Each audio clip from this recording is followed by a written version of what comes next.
Bonjour, je m'appelle Fatima Sanchez Gonzalez et aujourd'hui, je vais présenter mon mémoire.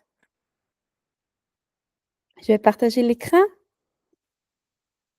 et voilà. Ok, bravo. Donc, le nom de mon présentation, c'est l'impact de la fréquence linguistique sur la perception culturelle.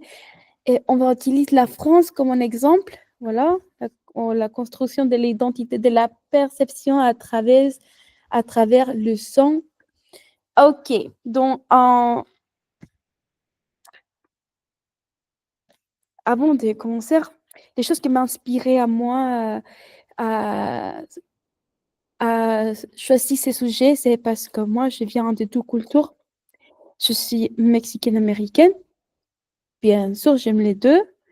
Et quand j'étais petit, j'ai noté dans un jeune âge la différence entre euh, les, la fréquence des sonores, les sonores dans différents environnements, dans différents espaces. Et ça, c'est une question que je me toujours demandé.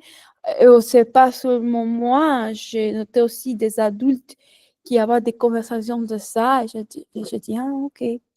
Bon, moi aussi, je me demande la même chose. Et je dis, ah, bon, ici, c'est un chose, c'est l'occasion pour vraiment, euh, vraiment m'informer plus de ces sujets qui m'intéressaient. Et aussi, quand je suis arrivée ici en France, j'ai j'ai été invitée dans une soirée des étudiants d'université. Et là, il y avait des étudiants françaises. J'ai noté immédiatement que les niveaux de bruit, c'est très calme, très douce, très relaxé en comparaison aux États-Unis ou le Mexique. Euh, et aussi, en général, j'ai noté quand les Français, ils parlent très douce. Euh, Même la musique.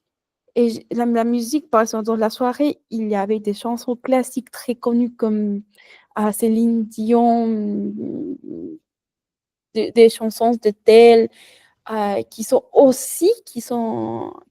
très douces et comme ça, pas très fort en comparaison aux États-Unis et le Mexique. Euh, et je me demande si ça, euh, dans les débuts, je me demande si ça c'est une chose de préférence qui s'est liée à les, la langue. Et donc, aujourd'hui, je vais parler de ça. Je vais parler de ça. Donc, il y a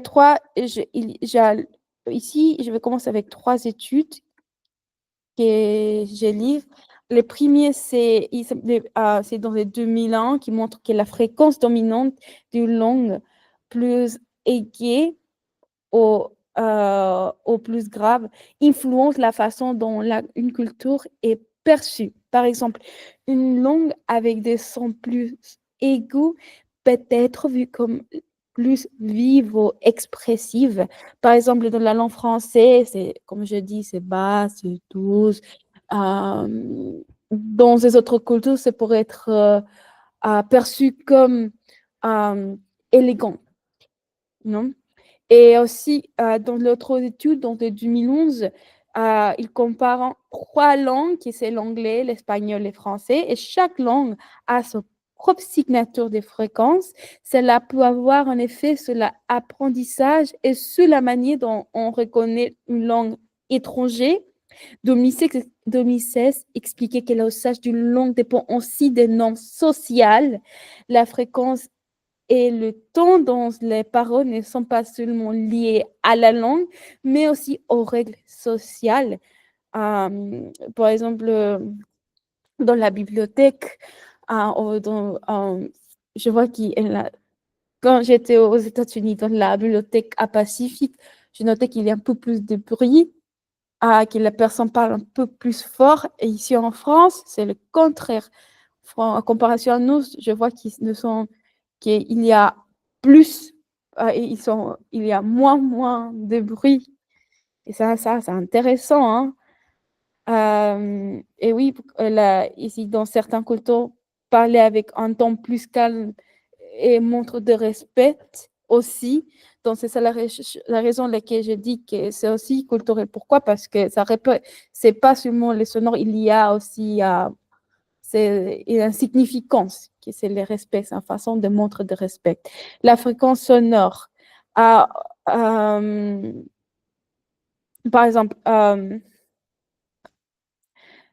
la mesure de la fréquence sonore, ça fait en hertz, qui correspond au nombre de vibrations par seconde. Cette information est basée sur les travaux de Stevens en 1998. Ensuite, c'est la recherche le recherche de 1957. Le rayonnement est capable de, se- de percevoir pardon, est capable de percevoir des sons de, qui vont de 20 Hz à 20 000 Hz.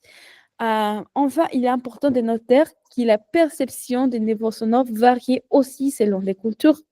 Les standards culturels ou les niveaux sonores ont été étudiés aussi en 2007. Cela montre que notre expérience du son ne sont pas seulement biologique. C'est pas seulement la biologie, c'est pas seulement la langue, c'est aussi, c'est influencé aussi par notre environnement culturel. Donc, c'est important envie de juger. Il faut, il faut reconnaître, il faut être plus conscient et parce que c'est pour être part d'un couteau, par exemple, dans les autres, euh, dans les autres choses dans le début, j'ai mentionné que c'est être silencieux, c'est une façon de respect. C'est pas nécessairement, comment dit-on, être froid dans un espace. Ici, la voix humaine c'est suite entre 5 ans et 300 Hertz. Cela reste la base de toute perception vocale. Pour la fréquence de la voix masculine, c'est suite entre 85 et 180 Hertz. Pour les voix féminines, la fréquence est plus élevée, allant de 165 à 260, 255 Hertz. Donc, évidemment, il y a une différence. La voix de l'homme est plus grave et le féminin est plus fine. Ces chiffres définissant notre premier ressenti des cultures du genre. Mais aussi, il y a des cultures où il a, les voix la voix féminin il n'y a pas il y a beaucoup de différences avec les voix de l'homme, euh, mais spécialement la langue française, évidemment, il y a des différences. Euh, un exemple de la vie quotidienne, c'est par exemple moi, quand je suis allée à la bibliothèque de centre-ville ici à Grenoble, euh, qui c'est la ville où j'ai fait mes études couramment. Euh, il y avait une journée de la poésie et des étudiants l'étudiaient, ils sont focalisés et soudain, les personnes qui travaillaient dans la bibliothèque, ils lisaient de la poésie et je notais qu'il y avait une femme qui avec une voix, qui quand elle a lu la poésie, elle a lu très, très doucement, comme si c'était un film française ancien et j'ai dit, waouh, c'est incroyable. Mais je vous montre un peu après je vous montre maintenant comment est-ce que ça s'écoute. Mais malheureusement, j'ai seulement capté l'autre femme, mais il y en a qui est pas très doucement.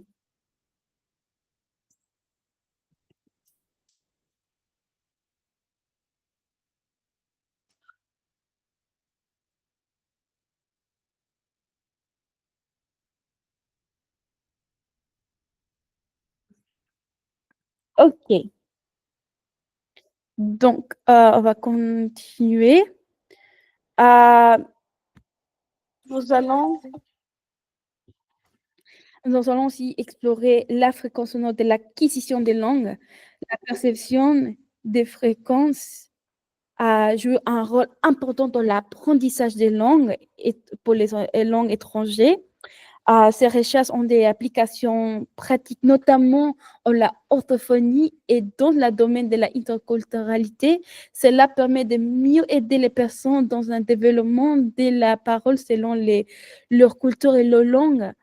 Euh, Enfin, une étude de 1998 a montré que notre oreille est naturellement adaptée au son de notre langue maternelle. Cela explique pourquoi certaines fréquences sont plus faciles à percevoir pour nous que des autres. Et voici, c'est image de la fréquence de sonore. On voit que les français, c'est en comparaison en l'anglais et l'espagnol, c'est un peu plus consistante et bas.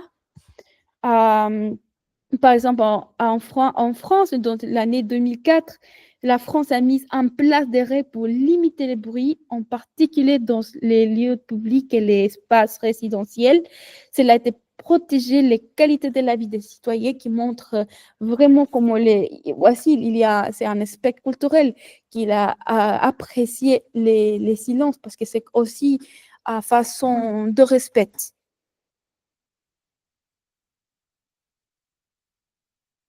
Et aussi, ça expliquait que certaines cultures, les calmes est vraiment valorisé et est vu comme un signe de respect, comme j'ai déjà mentionné, d'attention ou même d'harmonie sociale.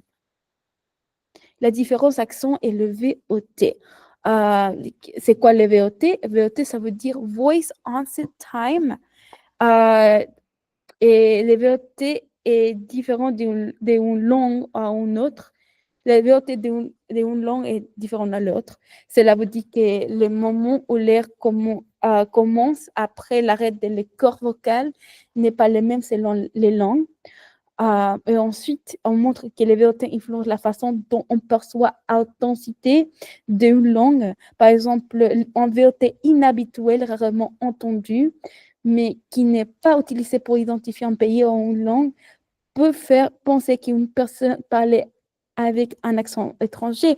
Donc, ça sera le cas pour une personne qui est étrangère et à, qui part, qui apprend la langue. Donc, c'est ça la raison pourquoi quand on commence à apprendre à langue, et nous sommes vraiment débutants, aussi, aussi c'est notre troisième, deuxième, quatrième langue, on a un accent et ça, c'est accent, c'est notre VOT.